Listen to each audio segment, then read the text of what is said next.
बिस्मिल्लाहिर्रहमानिर्रहीम। अस्सलाम वालेकुम व्यूअर्स, क्या हाल चाल है। उम्मीद है आप सब खैरियत से होंगे। आज मैं आपसे जो रेसिपी शेयर कर रही हूँ हैश ब्राउन की है। इससे आप बच्चों को लंच बॉक्स में दें, एज ए स्नैक्स इसे चाय के साथ लें। हर तरह से ये टेस्टी लगता है। अब हम इसे शुरू करते हैं। आधा किलो मैंने आलू लिए हैं, उससे मैंने कद्दूकश कर लिया अच्छी तरह और इसको ठंडे पानी में 10-15 मिनट के लिए डिप कर दिया है। साथ इसमें आइस क्यूब्स भी डाल दिए हैं मैंने। और 2 टेबलस्पून मैंने लिया है चावल का आटा, 1 टेबलस्पून लिया कॉर्नफ्लोर, 3 टेबलस्पून लिया चीज़।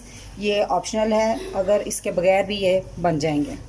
2 टेबलस्पून मैंने मक्खन लिया और ये एक छोटी सी प्याज ली है, उसको इस तरह मैंने फ़ाइन चॉप कर लिया है। और 2-3 जवे लहसुन के लेकर उसको भी फ़ाइन मैंने चॉप कर लिया। और इसमें आधा चाय का चम्मच मैंने लिए सुरख मिर्च, 1 चाय का चम्मच नमक और आधा चाय का चम्मच काली मिर्च। आप इसको अपने टेस्ट के मुताबिक कम या ज़्यादा कर सकते हैं। अगर आपने मेरा चैनल अभी तक सब्सक्राइब नहीं किया तो रेड बटन को दबाएं और साथ घंटी के निशान को दबाना मत भूलें, ताकि मेरी हर नई वीडियो सबसे पहले आप तक पहुंचे। सबसे पहले मैंने ये देखें एक बाउल लिया, उसमें मैंने ये छलनी रखी और ये एक कपड़ा, आप कोई भी कपड़ा मलमल का कोई भी ले सकते हैं। मेरे पास एक नेट का पीस था, मैंने उसको लिया, अच्छे से वॉश करके उसको इसमें रखा है। तो अब हम इसको ये आलू जो मैंने कद्दूकश किए हुए हैं इसमें छान लेंगे।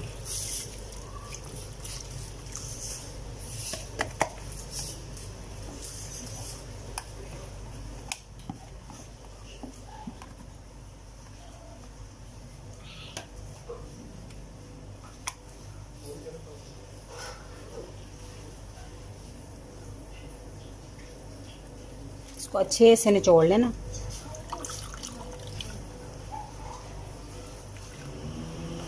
अब इसको साइड पे कर दें।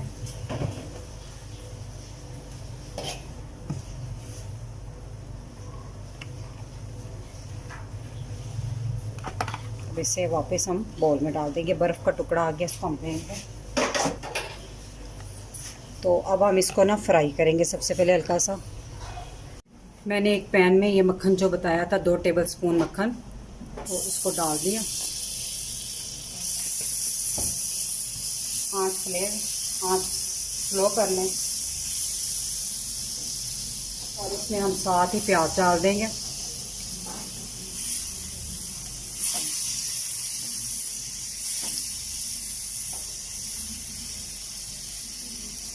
जो लहसुन बताया था वो डाल दिया।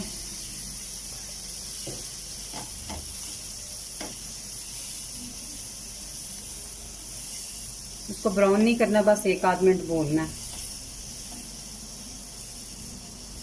अब इसमें जो आलू थे हमने बताए, अच्छी तरह पानी निचड़ा हो उसमें से। बहुत ज़्यादा भी इसको बिल्कुल खुश्क नहीं कर देना आपने, निचोड़ के आलूओं को।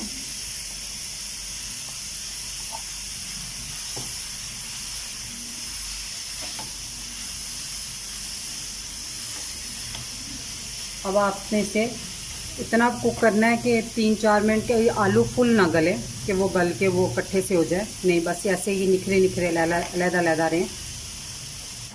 मैंने इसे 5 मिनट हल्का सा कुक किया है।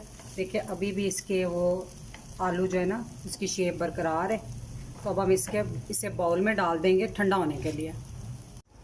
मैंने जो पोटैटो फ्राई किए थे मक्खन में, तो वो अच्छी तरह ठंडे हो गए हैं। इसको रूम टेम्परेचर पे आपने लिया है ना, तो फिर अब हम इसमें सब चीज़ें ऐड कर देंगे। चावलों का आटा, कॉर्नफ्लोर 1 टेबलस्पून था, चावलों का आटा 2 टेबलस्पून, नमक, मिर्च और काली मिर्च,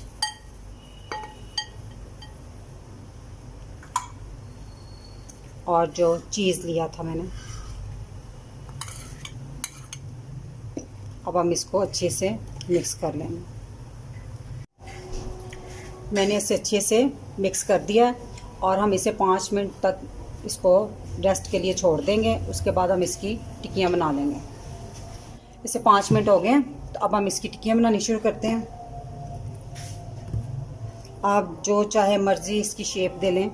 आप थोड़ा सा ऑयल या घी अपने हाथों को लगाकर ग्रीस कर लें और फिर थोड़ा थोड़ा पकड़ें।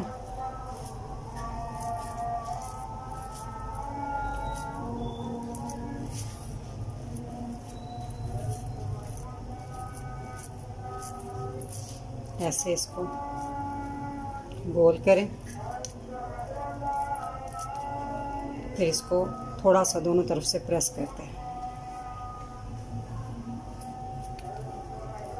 ओवल शेप की मैंने बनाई है, आपको जो पसंद हो आप वो बना लीजिएगा। इस तरह हम सारी इसको एक दफ़ा में तैयार करके रख लेंगे। मैंने सारी टिक्कियाँ तैयार कर ली हैं, तो अब हम इसको फ्राई करेंगे। मैंने चूल्हे पे ऑयल रखा है गर्म होने के लिए, तो अब हम उनको अपने हैश ब्राउन को फ्राई करेंगे। बिस्मिल्लाह।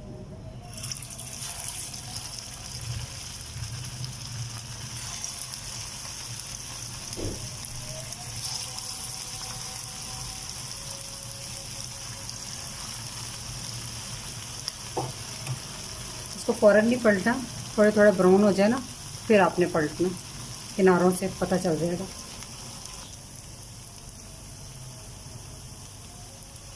अब हम इसे पलटते हैं थोड़ी देर को भूनने के बाद। इसको लो मीडियम फ्लेम पे आपने बनाना है, तेज़ आंच पे नहीं, ताकि जो हमारे आलू बीच में थोड़ी कसर आएगी वो अच्छी तरह कुक हो जाए।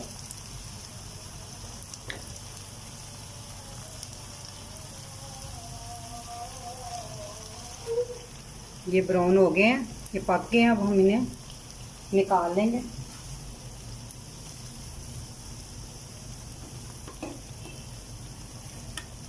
मैंने वो प्लेट में निकाल लिया, अब बाकी की मैं डाल दूँगी। इसी तरह मैं सारे फ्राई कर लूँगी।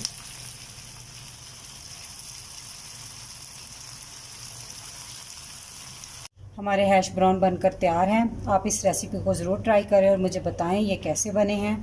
अगर मेरी वीडियो पसंद आई हो तो इसे लाइक करें और जो नए व्यूवर्स हैं वो मेरे चैनल को सब्सक्राइब करें। अब इस दुआ के साथ इजाज़त चाहूँगी। अल्लाह ताला आप सबको खुश रखे और मुझे अपनी दुआ में याद रखिएगा। अल्लाह हाफिज़।